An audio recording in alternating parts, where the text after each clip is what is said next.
Hi guys, how are you? I hope all are good. Guys, I don't want to waste your time, precious time today because मेरे videos लंबे हो जाते हैं. I know.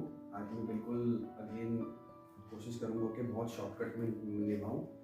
और आज जो है बहुत इंपॉर्टेंट टॉपिक लेके आया हूँ मैं आपके सामने, जो कि है परफॉर्मेंस बैंक गारंटी, जिसको पीबीजी भी बोलते हैं, परफॉर्मेंस सिक्योरिटी भी बोलते हैं. तो दोस्तों बिल्कुल इसी तरीके से समझाऊंगा आपको कि पीबीजी होता क्या है. तो दोस्तों जब हम कोई बिड डालते हैं, ठीक है, जब भी कोई बिड डालते हैं जेम पे, तो जो भी बिड्स जिनकी वैल्यू 5 लाख से ऊपर होती है, ठीक है, 5 लाख एंड अबव, जिनकी भी वैल्यू 5 लाख से ऊपर होती है, तो उन 5 लाख से ऊपर की बिड्स में जो जेम ने एक प्रोविजन मैंडेटरी किया हुआ है कि आपको परफॉर्मेंस बैंक गारंटी लेनी है. ये परफॉर्मेंस बैंक गारंटी होती क्या है, सबसे पहले तो ये सवाल आता है. तो दोस्तों इसके लिए भी थोड़ा सा कंफ्यूजन, बहुत सारे बायर पोर्टल्स पे, बहुत सारे बायर पोर्टल पे जो काम कर रहे हैं लोग, मैंने देखा है कभी कभी इस चीज़ का कंफ्यूजन रहता है. एक आम धारणा बनी हुई है कि एक जो परफॉर्मेंस बैंक गारंटी होती है, वो जो होती है वो वारंटी, 1 साल की वारंटी के ऊपर जो 2 महीने हैं उस उतने की उसकी वैलिडिटी होती है 14 मंथ्स की. तो दोस्तों 14 मंथ्स की वैलिडिटी मैंडेटरी हो ये ज़रूरी नहीं है. परफॉर्मेंस बैंक गारंटी होती है कि आपने जो भी आइटम आप खरीद रहे हो उसकी जो भी आप वारंटी आपको मिलेगी, आप अपनी तरफ से डालते हो 6 months warranty based on the product. ठीक है, जो प्रोडक्ट जल्दी खराब होते हैं तो आप उस हिसाब से उसकी वारंटी मांगते हैं, राशन की 3 महीने की मांगते हैं. और अकॉर्डिंगली जो भी चीज़ें होती हैं उनकी एक नॉर्मली वारंटी कितनी हो सकती है नेट पे चेक कर सकता है आदमी, वो उस हिसाब से डालता है. 3 महीने, 6 महीने, 1 साल, 2 साल, 3 साल, अलग अलग वेरिएंट है वारंटी के. तो परफॉर्मेंस बैंक गारंटी जो होती है, लोग क्या करते हैं नॉर्मली बिड में ड्यू टू अनअवेयरनेस हर बिड में 1 ईयर डाल देते हैं. तो दोस्तों ऐसा नहीं है, हर बिड में आपको 1 ईयर वारंटी नहीं डालना है.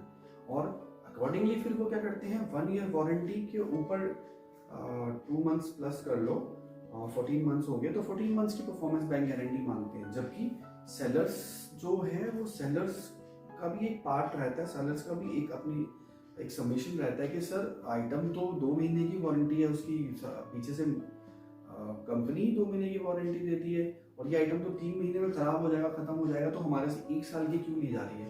तो वो उस चीज़ को थोड़ा सा आपको समझना पड़ेगा कि आइटम के हिसाब से आपको वारंटी तय करनी है, और उस वारंटी के हिसाब से आपको परफॉर्मेंस बैंक गारंटी लेनी है. तो परफॉर्मेंस बैंक गारंटी जो होती है वो उस पर्टिकुलर आइटम की जो आपने वारंटी ली है बिड में, जो आपने मांगी है और जो आपको मिलेगी वारंटी उस आइटम की जो मिल रही है, उस पे उसके लिए होती है.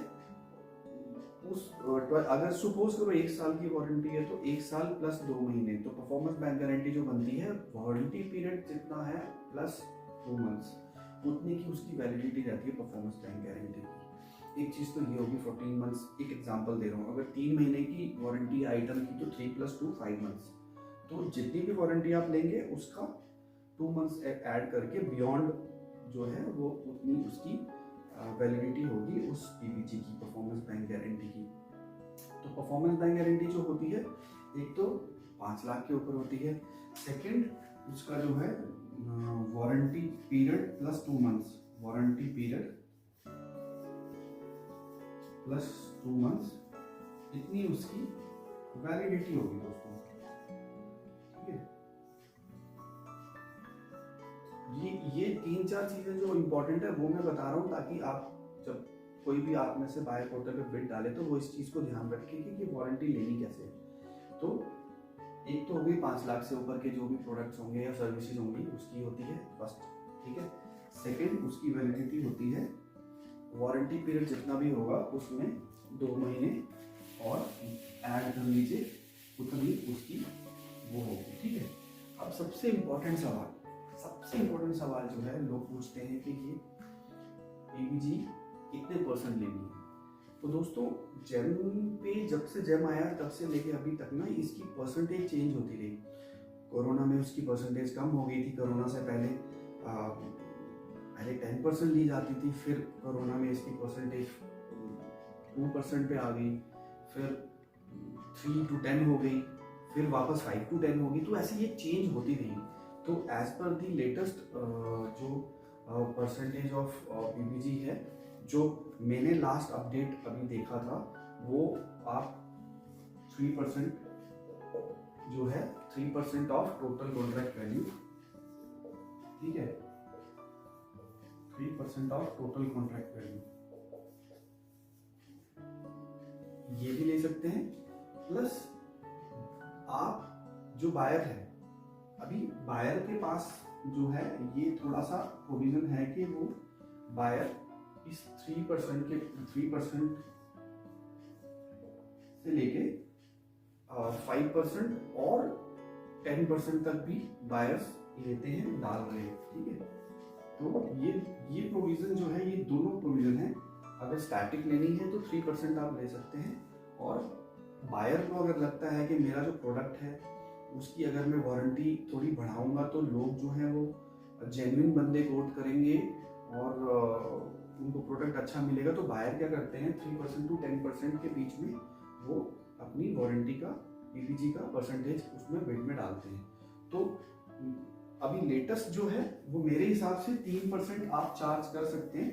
बट अगर आपका प्रोडक्ट वैसा है जैसा कि आपको उसकी पीपीजी लेना मैंडेटरी है ज़्यादा, ताकि जेन्युइन बंदे कोट करें और जेन्युइन आइटम आए, क्योंकि पीपीजी का अमाउंट भी ज़्यादा ही होता है, तो उस हिसाब से अगर पीपीजी आप ज़्यादा आइटम के हिसाब से मांगेंगे तो लोग जो हैं वो जेन्युइन बंदे ही पार्टिसिपेट करेंगे। फिर कोई फेक बंदा या जो वो आइटम को लेने में सक्षम ना है, नहीं है बंदा, ऐसे ही भर रहा है बिड क्योंकि उसने देख लिया आइटम इजीली अवेलेबल है, तो उस बंदे के लिए थोड़ा मुश्किल हो जाता है, तो फिर वो बंदा नहीं भरते हैं इसमें।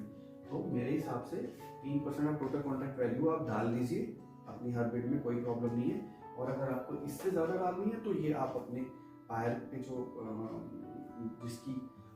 जो अथॉरिटी है आप उससे डिस्कस करके इसको बढ़ा भी सकते हैं, इस परफॉर्मेंस बैंक गारंटी को, बट 10% के आगे मत लेके जाना इसको, ठीक है। ये स्टैटिक स्टैंडर्ड है, इतनी आप डाल दो अगर आपको कोई प्रॉब्लम नहीं है। अदरवाइज अगर थोड़ा सा बढ़ा के डालनी है तो 3 से 10 के बीच में डाल सकते हो, उससे ज़्यादा मत डालना, क्योंकि वो as per GeM guideline accepted नहीं है। तो दोस्तों ये था एक सबसे इम्पोर्टेंट जो एस्पेक्ट जो हर बिड का, जो कि मैंडेटरी हर बिड में सिलेक्ट किया जाता है, ठीक है। और इसमें एक चीज़ और आती है, वो जो पीवीजी होती है, last but not the least, ये इन्फॉर्मेशन भी आपके लिए ज़रूरी है।